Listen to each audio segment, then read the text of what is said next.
should probably get started. Elisa?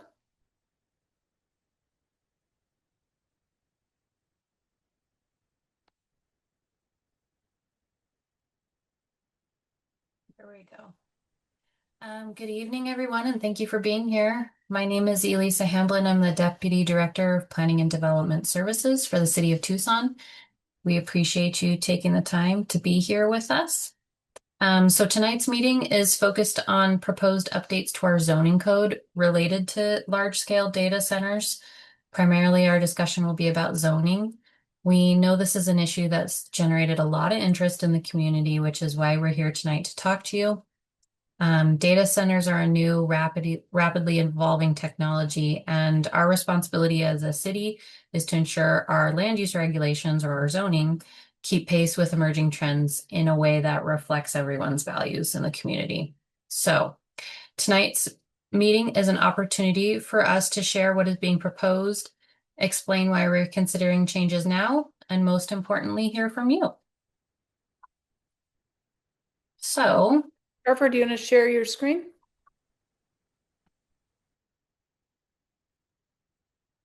thank you, Carver. So tonight, what we can expect is really an overview of how we got here, how the mayor and council have directed us in this process so far.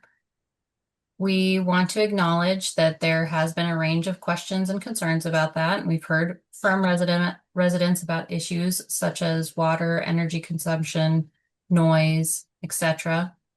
And these are important conversations. They're why we're here now. I'm sorry, I jumped a little bit ahead to how we got here. I should have overviewed a little bit more in the presentation. We're going to talk about how we got here, as well as existing city policies, our technical advisory committee, which has provided some recommendations about data centers. We'll talk through the standards tonight, and then opportunities for further input and discussion. Apologize, I jumped ahead a little bit. I was really excited to get into the meat. So going ahead to our mayor and council direction, they have asked us to look through regulations regarding data centers and how we are looking at them now and how we want to look at them in the future. Specifically, this is a result of Project Blue proposal that came through in the city. And as a part of the mayor and council's action in that case, they directed us, the city staff, to look at amending our zoning code to fit, to figure out how data centers fit or don't fit in the community and establish standards and a process to look at them when they are proposed within Tucson. So we conducted research on data center impacts and regulations in other communities. We formed a technical advisory committee to help with that research and that guidance. Those individuals representing different backgrounds and experiences. We are also being informed by the city's large-scale water user ordinance, which is in collaboration with Tucson Water, which regulates our water use. And this proposed code amendment that we're here to talk to you about tonight is not in relation to any development proposal. There's not another Project Blue that we're here to talk to you about, but really about how we should be regulating data centers in the future. So we really want to have clarity and certainty for neighbors and those involved in the future so that they can understand what to expect if another data center comes.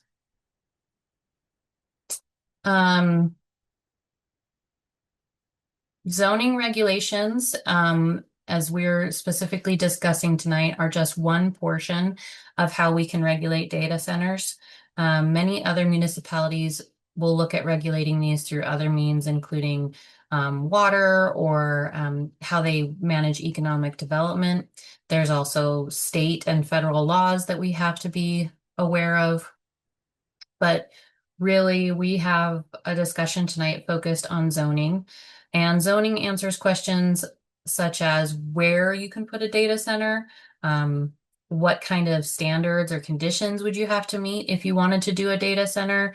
What would be the buffering, the setbacks? How tall could they be? How big could they be? If there's other considerations regarding the actual use or the land with the data center. Zoning generally does not regulate water policy, utility generation, portfolios, or statewide energy infrastructure decisions. Those are all within other frameworks or other responsibilities with the state or federal regulations. So those, I do want to acknowledge that those areas are definitely of interest to the community.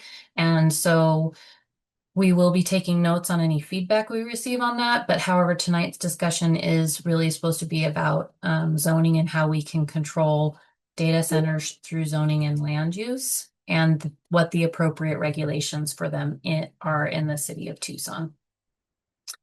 So again, thank you for being here tonight to be part of this discussion with us. We're excited to hear your feedback as we move forward with this review of new zoning for data centers.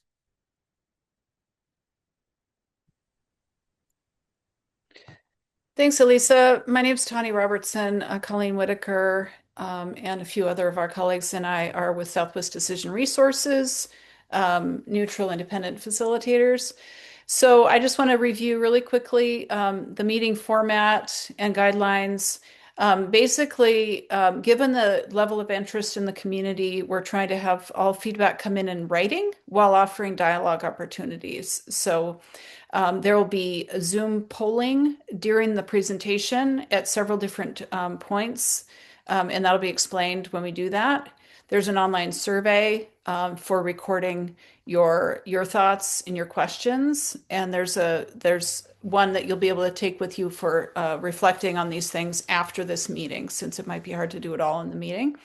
All written feedback will be made publicly available and shared with the Planning Commission as well as Mayor and Council, including Zoom chat. And so feel free to use the chat. We're not going to be able to respond to every question in this meeting, just given the lack of time, but everything is going to be gathered. A frequently asked questions document will be created on the city's website to provide answers to questions. And after the initial presentation and feedback, we'll be moving into some breakout groups where you'll have a chance to dialogue directly with city staff, as well as offer additional written feedback. And lastly, we just ask that everyone please respect each other's time and refrain from disruption. Thank you so much. And next slide. So again, when we're all together now, plenary, the purpose is learning about the proposed zoning regulations kind of by major topic area. And you will be able to submit your comments and questions via the Zoom poll, as well as in the chat. Once we go to breakout rooms, well, I think we have about 5 breakout rooms, each with city staff in them. You'll be able to have a discussion, but you can then share your feedback in writing via an online survey link, and there'll be a QR code as well that is zoning related, which is the main purpose of today's meeting, as well as anything beyond zoning, which we know is a lot of your interest as well. So we're gathering all of that feedback. Next. Very good. Thank you, Tani. My name is Carver Struve, and I'm a principal planner here at PDSD. And I'm going to talk a little bit more about the background of regulating data centers and then get into our code proposal. So I want to start off with just getting on the same page of what we're talking about when we're talking about a large-scale data center. So we're talking about a warehouse that's filled with thousands of computers working 24/7 to store, process, and deliver data. These house computer equipment, systems, networking equipment, and storage devices that power everything that we do, including this meeting, everything that we do digitally. It's worth noting that data centers are not a new use here in Tucson. We've had them for quite some time, but what we're seeing is the emergence of this new land use of large-scale or hyperscale data centers, which are far, far larger than anything that has been built up to this point. So that's really what this code amendment is primarily focused on. When we're talking about data centers, there are a couple of key components that we see in pretty much every data center that just helps us understand what it is that we're talking about. These include large numbers of server racks, networking equipment, storage systems, power infrastructure that keeps the systems running during power outages such as generators or batteries, and cooling system. As we know, data centers generate a tremendous amount of heat with all of those different servers running around the clock. And so it does require cooling to keep them operational. So the purpose of regulating data centers or large-scale data centers within the city are a couple-fold. We're really looking at setting clear rules for their location and design, rules that protect sensitive areas from their impacts, address noise, scale, and other impacts early in the planning process, ensure public input, both in the development of potential code language, but then also in terms of any proposal that might come, that to ensure that our proposal would include an open public process for review and participation. And we're really looking at being proactive and not reactive so that we're not just responding to a proposal that comes in, but instead we're taking the time to really figure out what it is that we would like to see to address large-scale data centers within the city. Because currently, our code really does an okay job of addressing smaller data centers like we've seen in the past. We treat these as storage uses, and they were just historically related to storage uses like any other sort of warehousing type of use.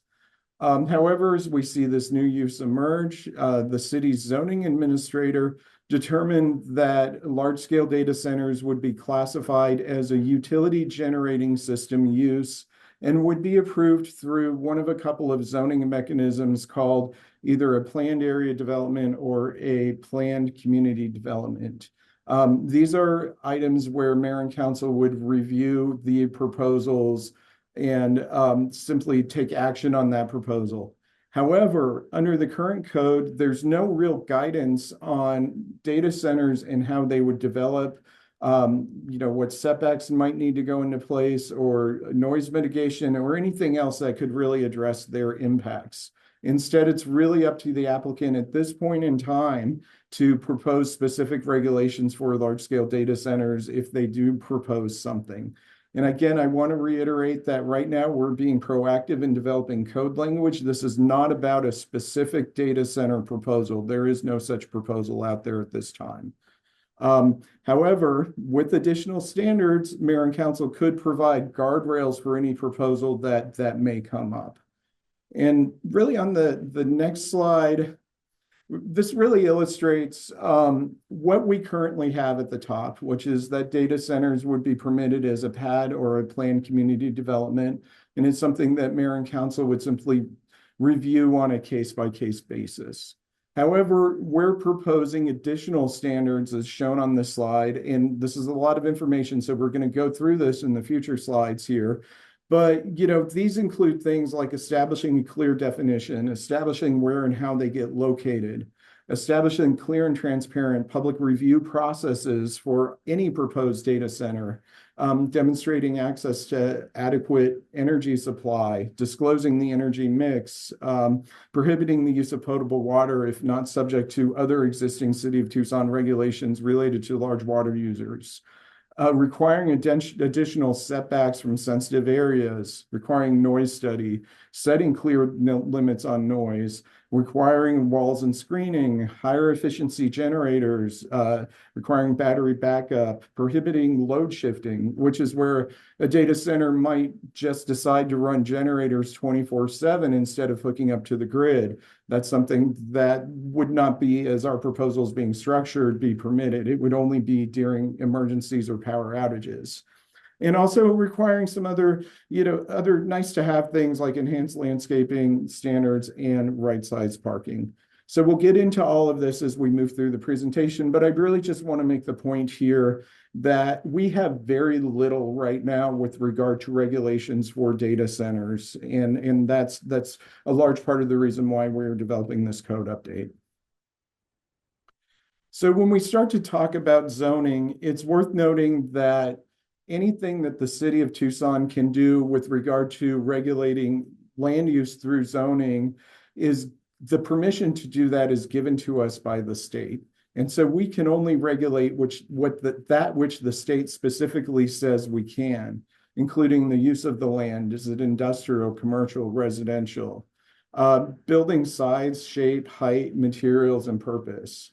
Site dimensions, how large of a lot, how far back is the building set from the boundaries of the lot, what percentage of the lot would be covered by the structure or building, and also where specifically can they be located. It's also worth noting, because I know that we all understand that this is a big issue related to data centers, is that water and energy use is difficult to regulate specifically through zoning. There may be other mechanisms in place to address that. However, that's really where we are, have some constraints on us with regard to what we can and can't do. It's also worth noting that as we're looking at proposals here, that any process we put forward would require mayor and council review, and as such would be required to be reviewed for and compliant with Plan Tucson 2025, which is our newly adopted general plan. So since we're looking specifically at a zoning code amendment, I wanted to talk about our amendment process. And this is really the process that we go through for any update to the text within the city's zoning code. This process is actually law within the city. It's prescribed within the city's Unified Development Code that we follow this process whenever we're undertaking a text amendment. There are a couple of things we're doing which are above and beyond, but we have to follow these specific steps to ensure that any update is actually legally adopted. The first thing that we have in the process is direction from mayor and council. In this case, this occurred at the August 6, 2025 mayor and council study session. At that meeting, mayor and council made a formal motion requesting that Planning and Development Services staff develop a proposed code amendment to address the location and impacts of large-scale data centers within the city. From there, we formed a technical advisory committee, which mayor and council also asked us to do during that initial direction that they provided at that meeting, which was made up of experts across multiple disciplines. And we'll talk a little bit more about that as we get further into the slides. Based on their feedback and staff research, we have put together a proposed set of changes. And again, I want to emphasize proposed, because this was just really to come up with something to bring to you as the public to get your feedback on these. And so this is where we are now with our community meetings. We had an in-person meeting last Thursday. We have this virtual meeting. We have one more in-person and one more virtual meeting scheduled. And later in the slides, we'll give the details on those two upcoming meetings as well, if you would like to participate. So from these 4 meetings, we'll also continue to gather community feedback through survey responses and other mechanisms that we have, just to get as much feedback as we can on the proposed code change. From there, we are going to go to the Planning Commission scheduled for March 18th, 2026, for something called a study session. This is where the Planning Commission members have the opportunity to review and ask questions of staff on the proposed code amendment. And that will obviously be an open public meeting. I want to emphasize, though, that is not the public hearing where the public is given the opportunity to specifically comment on the code amendment. You can always speak a call to the audience, but the public hearing will actually then occur if the Planning Commission moves it along during the next meeting, and that's tentatively scheduled for April of 2026. And at that point, the public will be able to speak and provide comment on the proposed amendment language as it exists at that time. Following that, the Planning Commission can send it to Mayor and Council, where they will hold an additional public hearing and consideration of the proposed code amendment.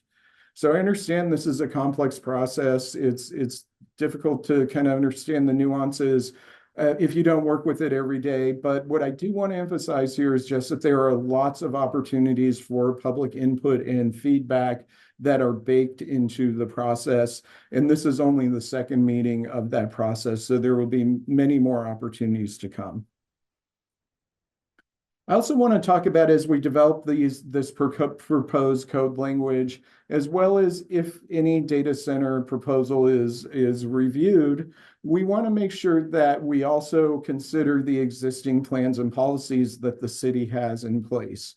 You know, these are all plans and policies that were either adopted by the voters within the case of Plan Tucson, or else approved by mayor and council as official city policy. And these are things that we are continuing to look at as we look at any proposal as well, to ensure that we're in compliance with those. Some of these things, in addition to Plan Tucson, include our Tucson Resilient Together Climate Action Plan, our comprehensive economic development strategy, the One Water 2100 master plan, the city's large quantity water user ordinance, which we will have Tucson Water speak to in just a moment, the city's building codes, and then other provisions that already exist within our Unified Development Code or our zoning code that would be pertinent to how any potential data center would be developed, to ensure that those standards and policies that are already in effect and have the force of law would also apply in the cases of a large-scale data center. So from here, I would like to turn it over to Tucson Water to speak a little bit about the city's large quantity water users ordinance, which is not part of zoning, but is definitely pertinent to any data center proposal. All right.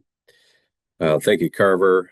Good evening, everybody. I'm John Kamik, Director of Tucson Water, and I'm just going to spend a few minutes giving everybody an update on where we are with the large quantity water user program and ordinance.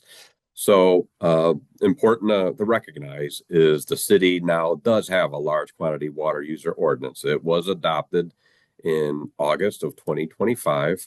And that was basically an outcome of realizing that there really were no guardrails associated with any ordinance related to Tucson Water for restricting a specific size of any company that may want to be using a large amount of water with the city of Tucson.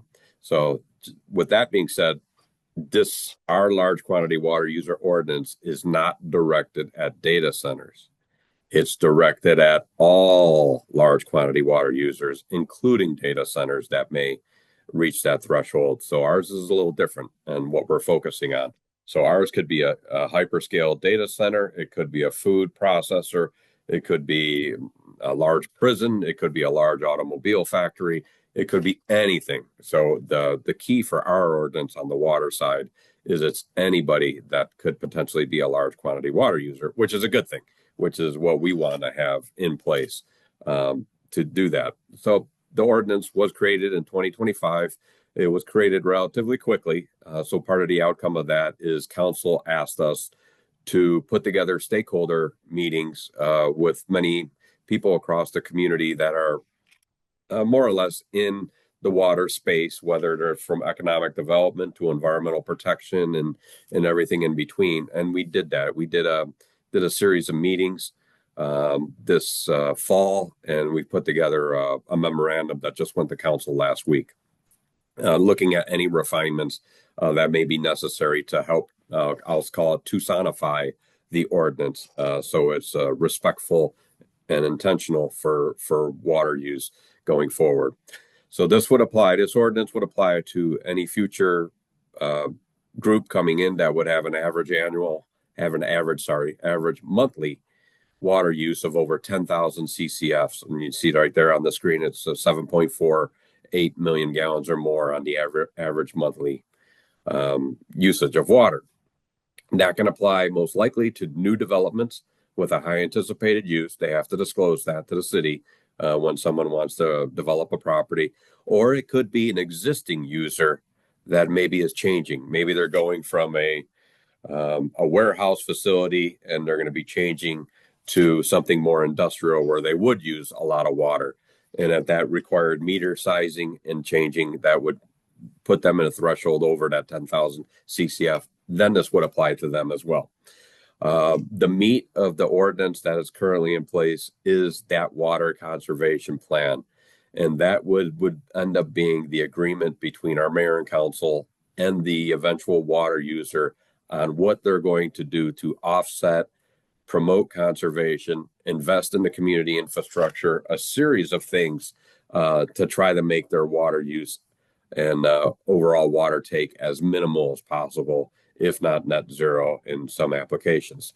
So over the next several months, we're going to be the water department's going to be working directly with mayor and council on any additional clarifications and refinements based on that community stakeholder meetings that we had between October and December. And then hopefully we'll be providing some updates and some especially clarification language to the current ordinance that is in place with the city of Tucson on that. So that's kind of the update on where the large quantity water user ordinance is, and I'll be around the rest of the meeting. So thank you. Wonderful. Yeah, we might want to let John answer a couple of the relevant chat questions before we move on. Okay, if someone wants to ask them to me real quick. Yeah, Colleen, do you want to read those out?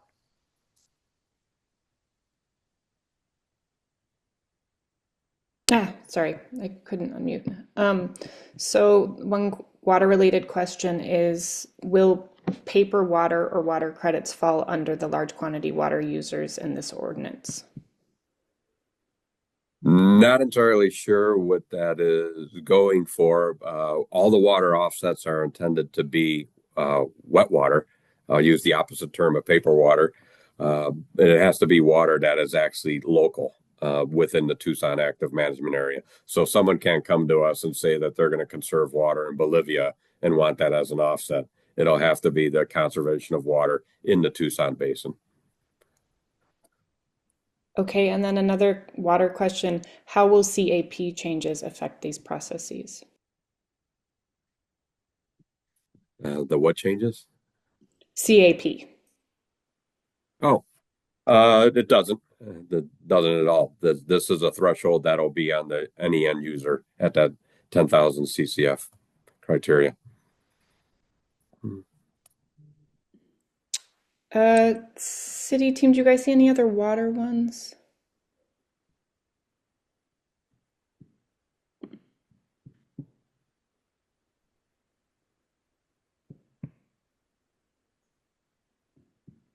Any other water related questions that I missed? Well, I don't know if this is really related directly, but do any of these new ordinances apply to TEP since they get their water directly from our aquifer without going through Tucson Water? Yeah, I guess I can. Sorry, go ahead if you want to. No, that's what I was going to say. I can't answer that, but if you can.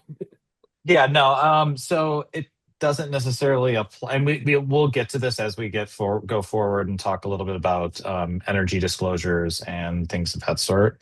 But it wouldn't necessarily apply to TEP, but it would require, if someone were wanting to propose this, they would have to come in and actually provide their disclosure for how they're getting their energy, where they're getting it, and what type of mix it would be. So it's not regulating TEP, but it's regulating the person who is probably utilizing TEP.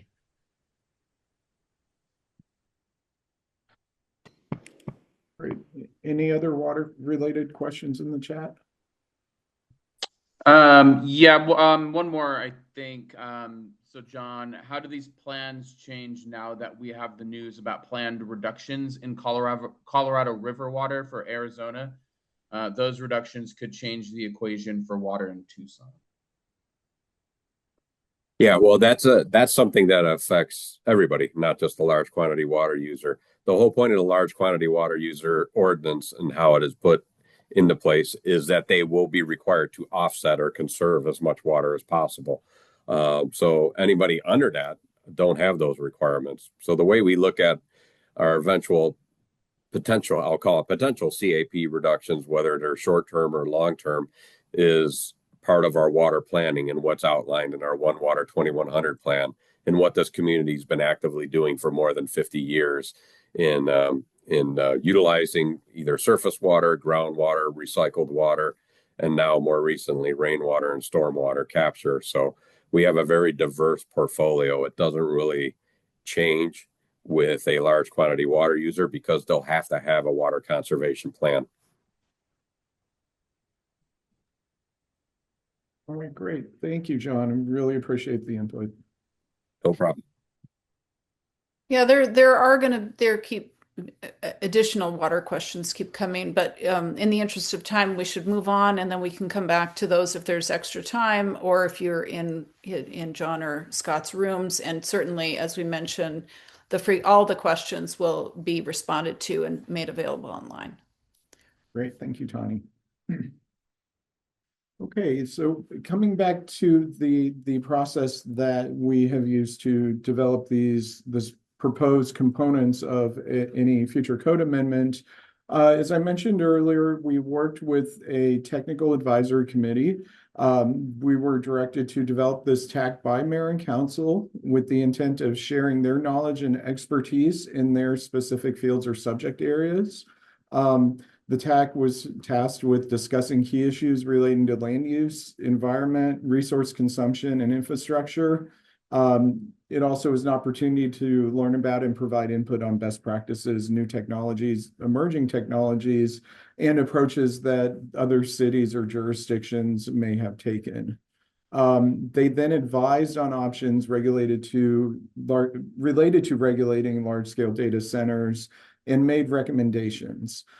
It's worth noting that the TAC is not a decisional body. It was simply making recommendations and providing input as part of this process. It's also worth noting that we did strive for consensus, but not every TAC member agrees with everything that was put forward. We were simply working with them to get the best input possible as we began this process. So the TAC was comprised of 13 members.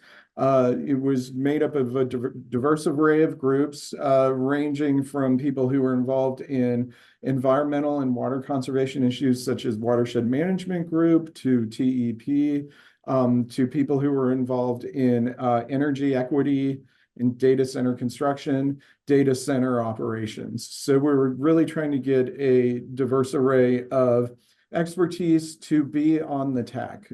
We also engaged city and county staff members on the TAC to provide their input related to air quality management, sustainability, economic development, all different aspects to make sure that input was included in the discussion.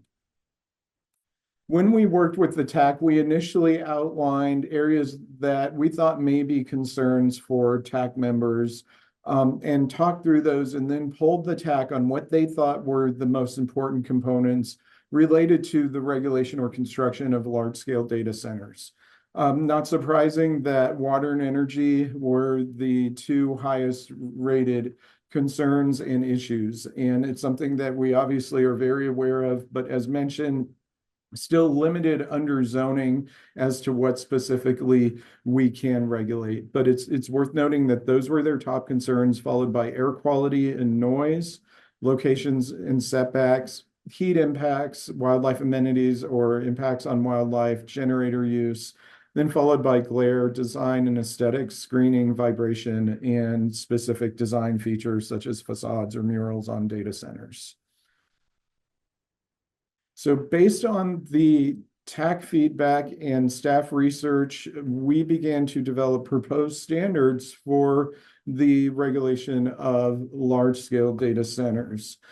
These standards we're going to be going through these in subsequent slides. They were divided into 5 major categories, which includes the proposed definition of a large-scale data center, the review processes and location where they would be permitted and how they could be potentially reviewed, Energy and water use and sourcing. As mentioned, we may not be able to specifically regulate that through zoning, but there might be some things that we can do, and we'll talk about those. And then also setbacks of data centers.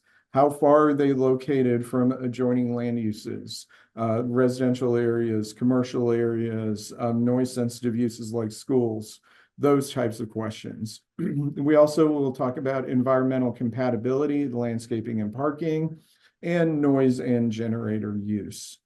As we go through each of these, we'll talk a bit about the proposal and then provide an opportunity for a polling question and feedback where you can weigh in on that proposal.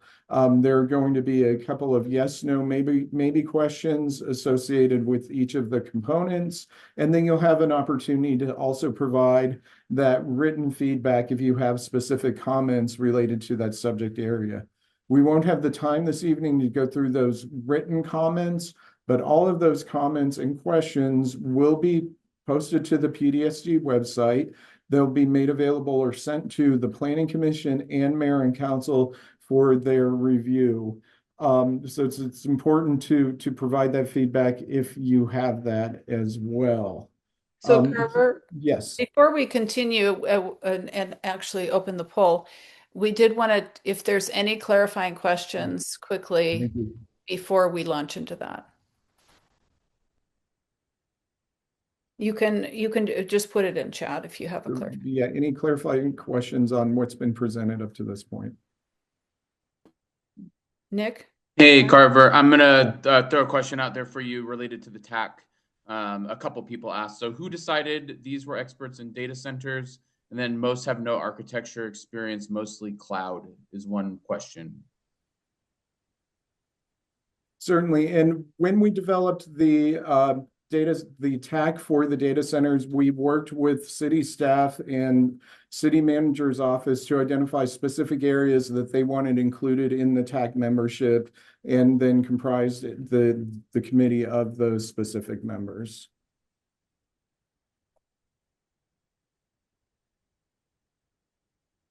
Any additional questions related to that, Nick? Yeah, I do want to mention, just kind of related to TAC, one of the reasons the group is the group that it's there is also because of the fact that we are looking for local people as well, in order to guide that. So local people with experience both in water, energy conservation, but also who have experience with data centers, data center construction, et cetera. And that's kind of how we ended up in that with the group that we did. Great. Yeah, Lee, if you could put your question in the chat, please. That would be helpful. Any other clarifying questions about the last bit? And you will have a chance when you're in the breakouts for the staff to answer more of the questions that they're not getting to right now.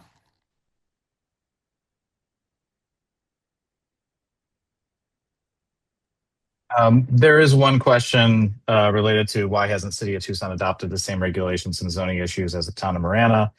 We did review their regulations as well as other regulations throughout the region. And Tucson is a unique place and should have unique regulations. But that is why we're proposing what we're proposing. But we did look at Marana.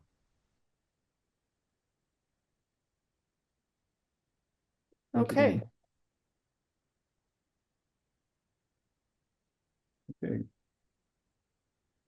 So I guess we're ready to move into the poll. The first polling question, this is really just to get people comfortable with responding to the poll. Oh, this is the wrong poll document. This was just a specific test question. So Ian, if you can pull that poll down, we'll get to that specific document. Okay, this was just meant to be a test question, so we can move on from that and start getting into the language, and then we'll come back to this polling question. So the first thing that we really want to talk about here when we are dealing with a large-scale data center and regulating large-scale data centers is how you would define that. It's important that you legally define something so that you can regulate it. And so what we have proposed, and again, we will be asking for feedback on this, is defining a large-scale data center as a data center that would have a size threshold of over 50,000 square feet. So that's a bit more than an acre in gross floor area, and then provides also a general description of equipment and use for the facility. We also want to talk about ownership to try to circumvent people from just developing a whole bunch of little small data centers in a line and saying, these regulations wouldn't apply for us.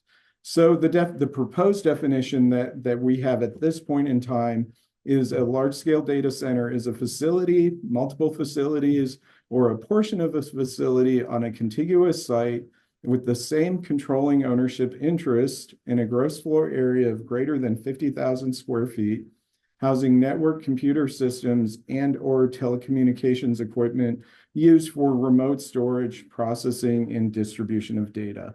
I understand that language is kind of wonky, but we were really looking at it just from a legal standpoint to ensure that we would cover all of our bases on that. So the next item I want to talk about is where or how these could potentially be allowed. So we are looking at possibly allowing data centers by a process called a mayor and council special exception, which is kind of a rezoning light process where there would be public meetings and mayor and council review and consideration within the I2 heavy industrial zone.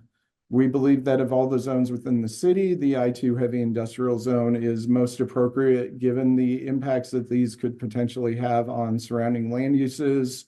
The I2 is really set aside for those heavier, more intensive uses. On this slide, the I2 zoning is shown on the map on the right. It's mostly in the Southlands area of town. You can see for landmarks, Tucson International Airport is outlined in red, and Davis-Monthan Air Base is outlined in blue, just to get an idea of which areas we're talking about.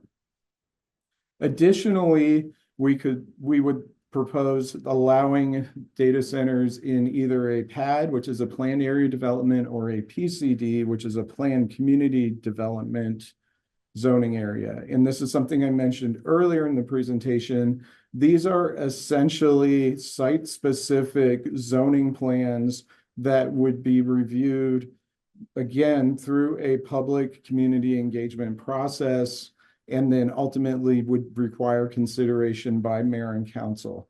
The benefits of either of those is that there is more flexibility in terms of additional community benefits or infrastructure provisions or other things like that that could be provided as part of that development process.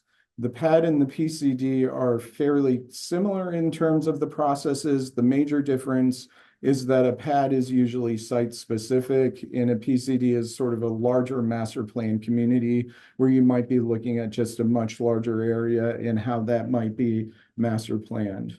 But it's really important to emphasize, as proposed, there would be no data center would be allowed by right. Somebody could not simply come in and say, I want to build a data center. I check all the boxes, give me my building permit. It would require that extensive public review process should any data center be permitted. And mayor and council would ultimately make the decision on whether or not that would be allowed. So this just reiterates what I said. There would be a public review process. It would include a neighborhood meeting. That's a term in our zoning code where people in the surrounding area would need to be notified. They could come and ask questions of the developer. I want to emphasize, though, that that is a public meeting. So if just because you wouldn't be in the neighborhood notification area, this meeting is still open to the public.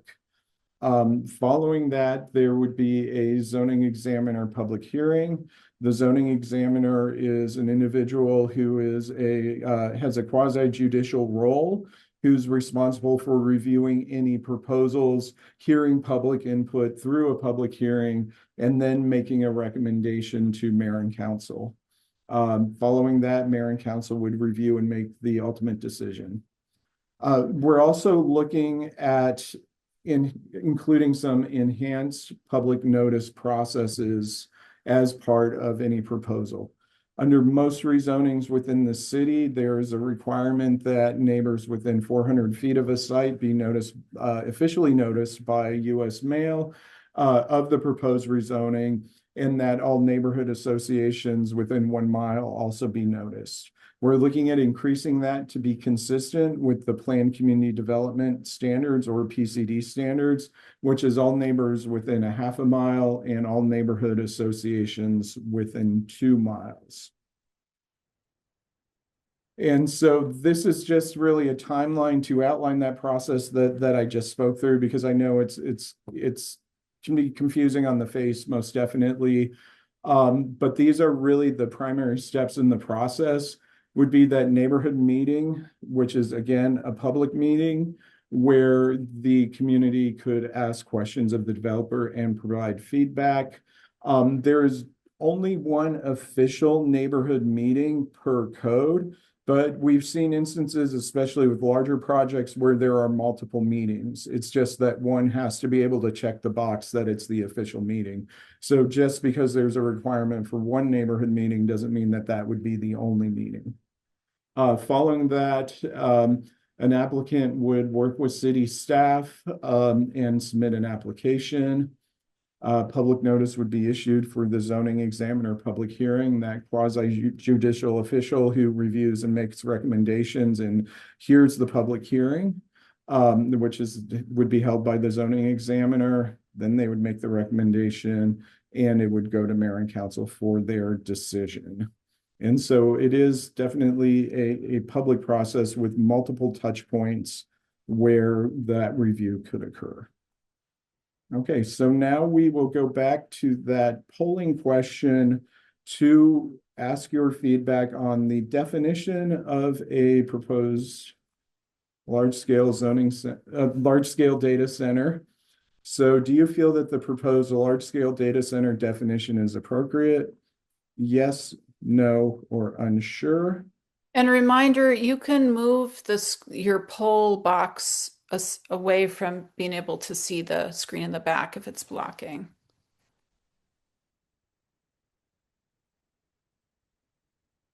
Okay. We'll give a couple more minutes for people to weigh in.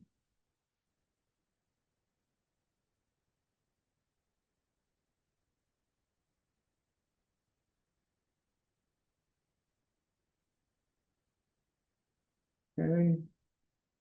Looks like the responses slowed down a little bit. So we've got still coming in. It's kind of hovering at equal, yes, no, and unsure.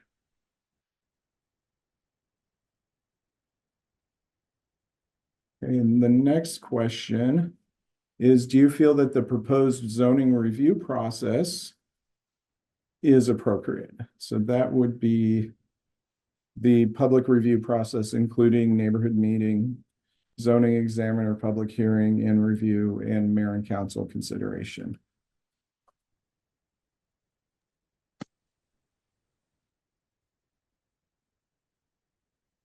Okay. Got yes at 23%, no at 53%, and unsure at 25% currently.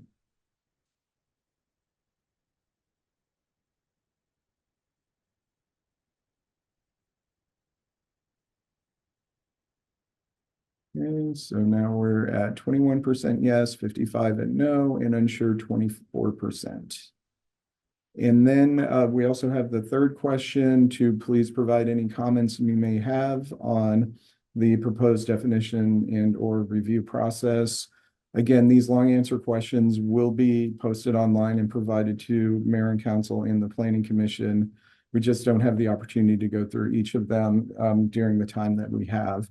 But if you have any thoughts, suggestions, concerns, or questions about what's been put forward, please provide those. That's extremely helpful to us. Okay. Just give a couple more seconds for this poll, and then we can move on to the next segment.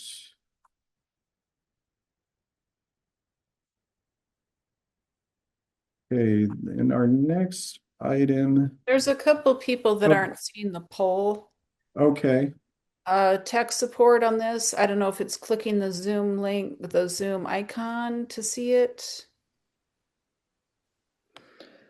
Some people never saw the poll.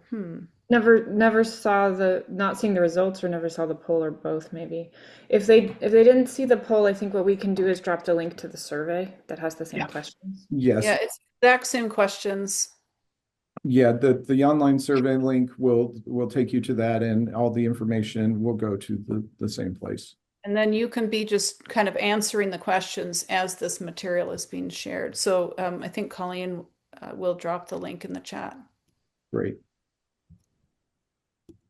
Okay. So everybody, I think we're ready to move on to the next section. So thank you all for the results. And at this point, I will turn it over to Dan, who will talk about energy and water use. Great. Thank you, Carver. I appreciate it. Hold on, I have a bunch of quizzes popping up on my screen.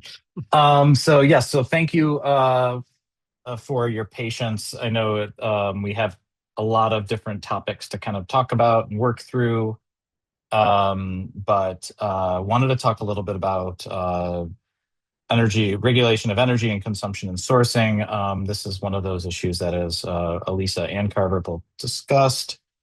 Really, we have limitations just as far as what's regulated at the state level, federal level, et cetera. It's also very complex as far as, kind of where that energy is coming from for this type of thing.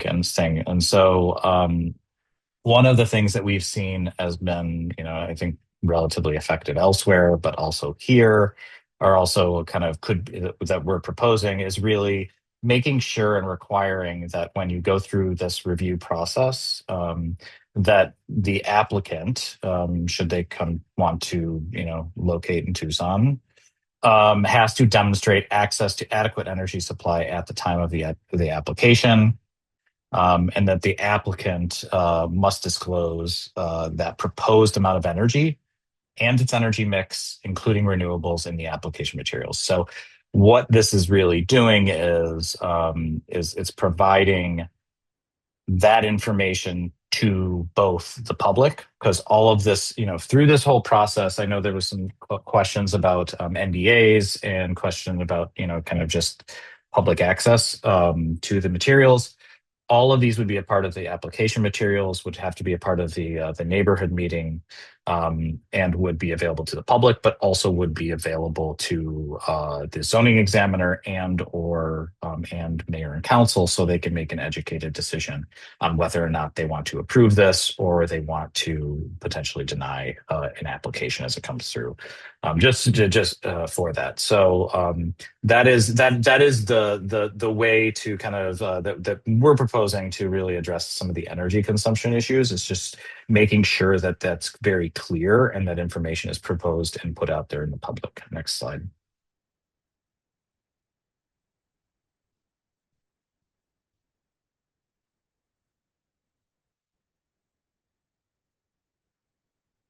Second portion related to this is talking about water use. And John had mentioned earlier the large water user ordinance, our large quantity water user ordinance. We've been kind of working parallel with them on that as well with Tucson Water. And Tucson Water is really, they're the ones who do the regulations related to water and things of that sort. And so we see that a large Probably a lot of these would, if they were proposing, would fall under that requirement. It's still kind of finalizing how it's going to look, but it's pretty close. And in that, it requires a water conservation plan, recycled water requirements, if possible, regular monitoring and compliance, and really requires you to offset your water use, as John was talking about. The applicant must also demonstrate access to adequate water supply for that. And then on top of that, so I think there was a question earlier that talked a little bit about kind of what happens if it's not covered by the large quantity water user ordinance.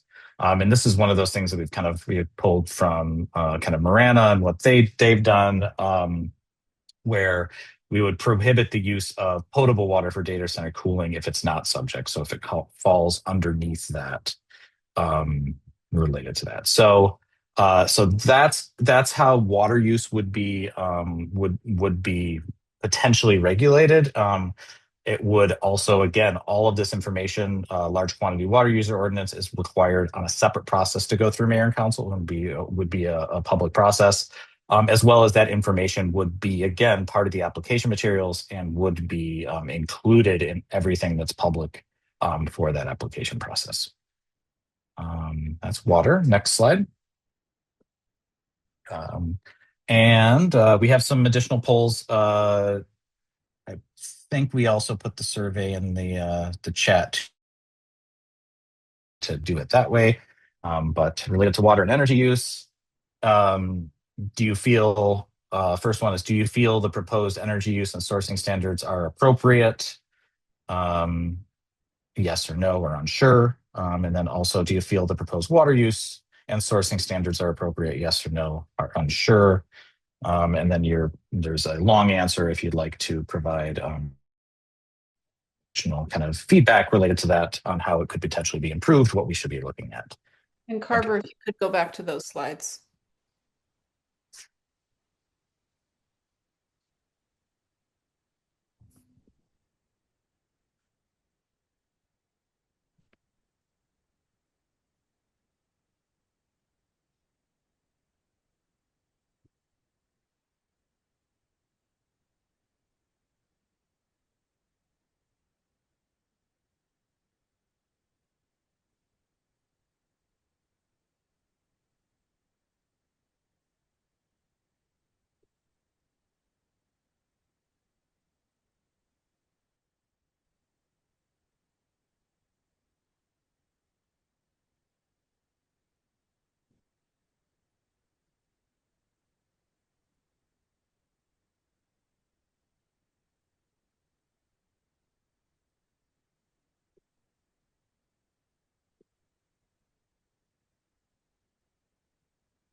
Oh, we're starting to slow down on responses, FYI. Sounds good. In that case, I can turn it over to, oh, hold on. I'll share the results. So, do you feel proposed energy use and sourcing standards are appropriate? Yes, 5%, no, 70%, and unsure, 24%.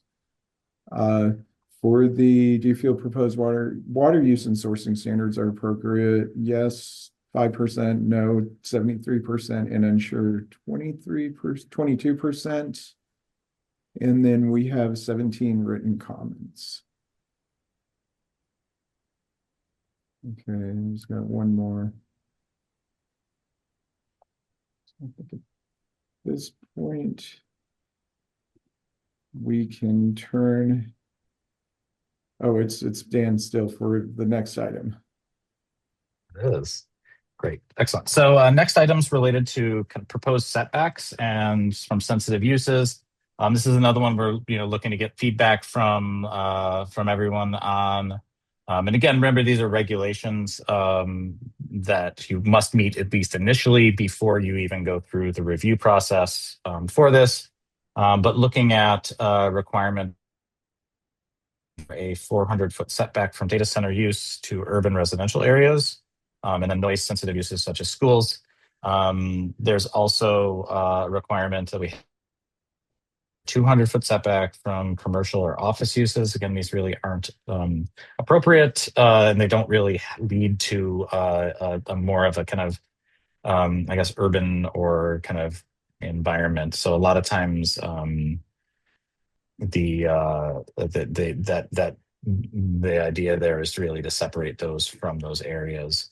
I do see a quick comment here said who determined the setback distances. Again, this is a starting point while we're bringing this to the public. This is pretty common from what we've seen in a lot of other communities, but definitely looking for feedback on this when I'm looking, from the group and from the public. And then there was one other comment that I did want to talk a little bit about just before we move on, and that's related to just kind of the feedback that we received on Thursday last week from the public meeting. We have all your feedback. We're reading through all of the materials and everything that we've learned from there, and continuing to gather information. This is kind of generally how a lot of public meetings, we try to hold them at different times on different days in order to make sure that we get as many people and as much feedback as possible. And so the idea here is really continue to take feedback. It's the same proposal as we had on Thursday, but this will inform changes as we move forward, potentially for this. And so that's kind of how it works. Anyways, next slide. Yeah, one more poll.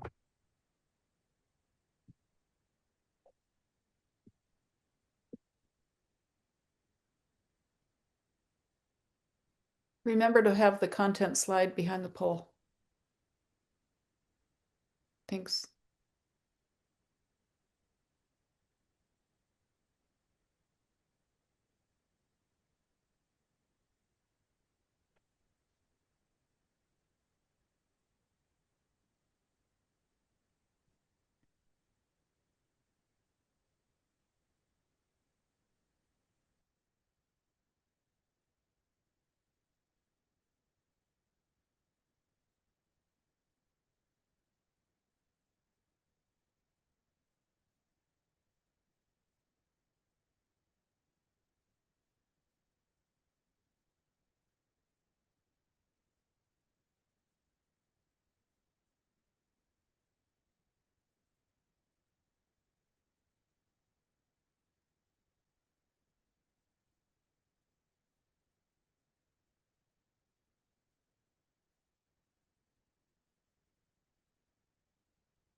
Okay, it looks like the responses are starting to slow down. A couple more coming in.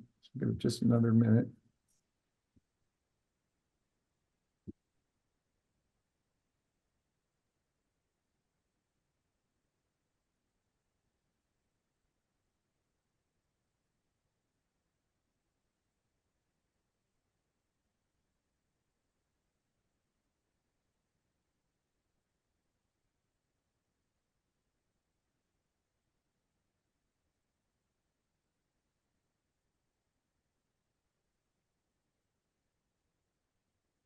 Okay, so we have 32, 33 responses, 34. With regard to the setback standards, do you feel the proposed setback standards are appropriate? Yes, 9%, no, 79%, and unsure is at 12%. And please share any comments on the standards. Okay. That question is not quite correct, but we do have the written comments as well, so we will take this feedback. And the next slide, also for Dan, has to do with noise regulation.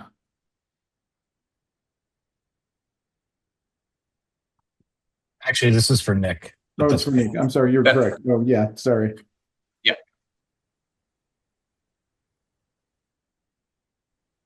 Thanks, Carver. Hey, everybody. Nick Martell with Planning and Development Services.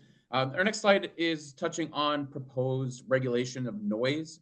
In some of the things that we've looked at, some of the other communities we've looked at through conversations with our technical advisory committee, we've realized that noise regulations are a little bit different when it comes to data centers. And so one of our proposals is to require an independent noise study that measures sound levels and tone. So that would be required for every data center application that would potentially come into the city. One of the other things is to set clear noise limits at all property lines. So studying, and that's part of that independent noise study, how far does that noise travel? Does it get to adjacent properties? Does it get to adjacent residential or commercial uses? The other one is to require sound walls or roof screening around generators and other loud equipment. So making sure that a lot of those protections are in there for some of those unwanted aspects of data centers being noise. So the requirement of walls or roof screenings just to kind of get at that noise that those produce.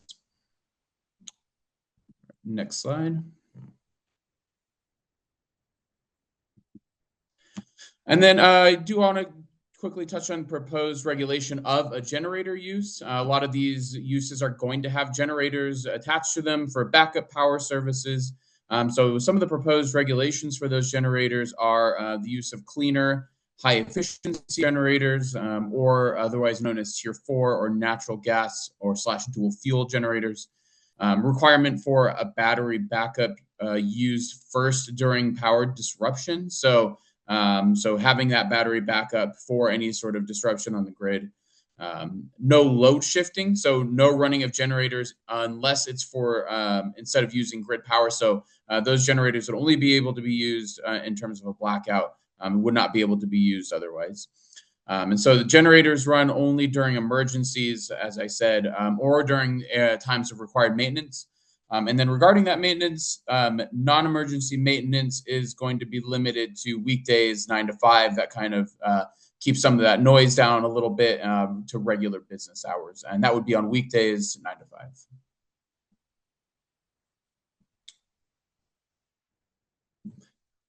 Okay, next poll. How do you feel? Yeah, thanks. Go ahead. Do you feel the proposed noise regulations are appropriate? Do you feel that proposed generator use regulations are appropriate? And then please share any comments or questions on noise and generator use regulations.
Okay, it looks like we're starting to slow down in the responsive responses. We have for the question, do you feel proposed noise regulations are appropriate? 20% yes, 60% no, and 14% unsure. Terms of the generator use regulations as proposed, 16% yes, 70% no, and 14% unsure. We've also received 23 long answer responses to these questions. So we'll just leave this open just for another minute or a few seconds if anybody else has any final comments to make. Okay, and thank you. And we will move on to the next slide, which is also Nick. Yep, thanks, Carver. One of the other proposed aspects of our zoning code would be proposed changes to landscape and parking standards. So our first recommendation in terms of landscaping is to require an enhanced landscaping border of 20 feet. That's generally made up of native and local plants within that border, and that would be a border along the perimeter as another way of adding native vegetation and also another way of screening. And then also to define minimum parking ratios for data center use based on anticipated low parking needs. So most every use in the City of Tucson zoning code has a parking ratio attached to it. A lot of the research we've gone through and then through conversations with our technical advisory committee, it shows kind of that these are not going to be high parking need uses. And so our general recommendation is just to define it as a low parking use. Kind of decreasing the impervious surface for one of these uses and not requiring more parking than is needed for a data center.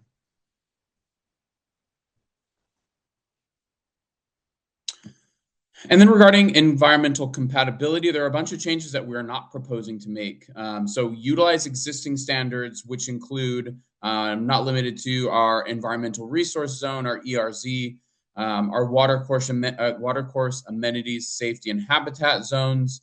I do want to emphasize that these will require commercial rainwater harvesting, and that they would still have to adhere to any hillside development standards. So essentially, if one of these is proposed within a special overlay zone in the city, they still have to adhere and kind of touch on all of the requirements for those overlay zones. So what that includes is protection for existing arroyos and washes, use of low water and drought tolerant plants, just touching again on native and local plants.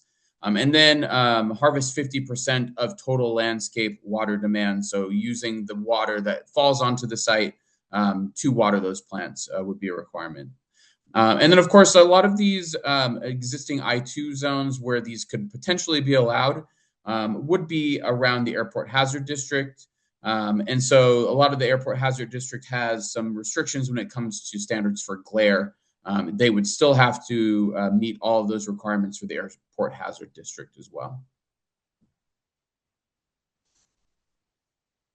So that brings us to our next poll. Question 1, do you feel the proposed landscaping standards are appropriate? Question 2, please share any comments or questions on the proposed landscaping and buffer standards.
All right.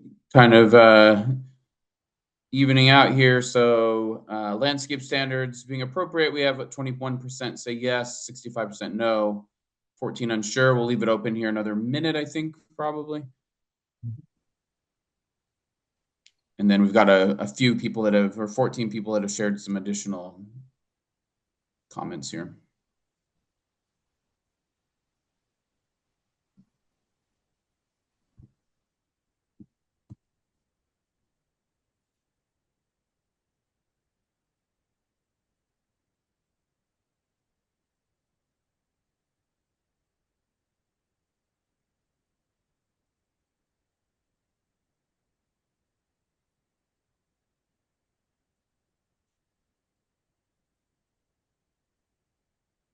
Okay, it looks like it's evened out. So I will turn it over at this point to Tawny, who will talk about our next component, which is the breakout sessions. Excellent.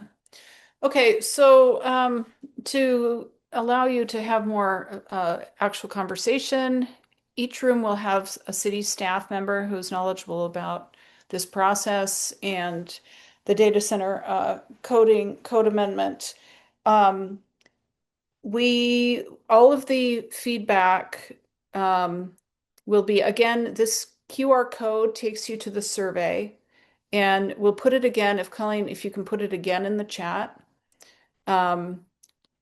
But we really want to make sure that everybody has a chance to speak that wants to. So this time you can unmute and you can speak. Try to use your raise hand function, just in the interest of respect for everybody else. And then you'll be called on and you can ask your question or make your comment. But know that we're not taking detailed notes on the verbal comments. So make sure that you get the specifics written down, and try to speak for under 1 minute. And so any further comments from our team about the breakouts?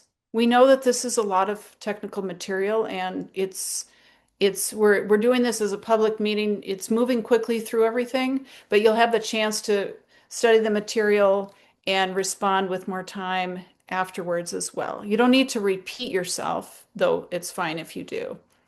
So I'm gonna send you all into breakouts. And 1 second. Several of you entered the meeting a little bit late, and so you're going to be in the main room, and I'm going to then manually put you into your room. So here we go. So thank you all for taking the time to interact in the breakout rooms. Hope you had some good discussions and some good feedback.